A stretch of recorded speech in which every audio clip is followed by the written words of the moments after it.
no. Aduh sih ayah hai deh. Gue saya ngapain sih ya lo. Tadi sama dong nih. Mana di mesin lagi tuh lo. Ayo tahu deh lo.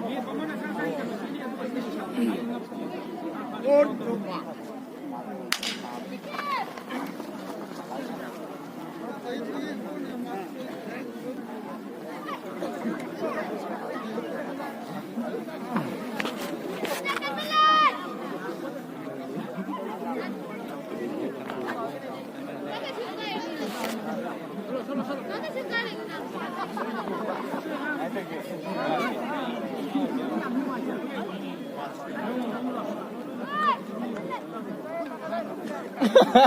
Mana cái mình xin chưa?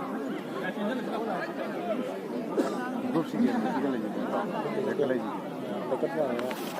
Masa itu ya.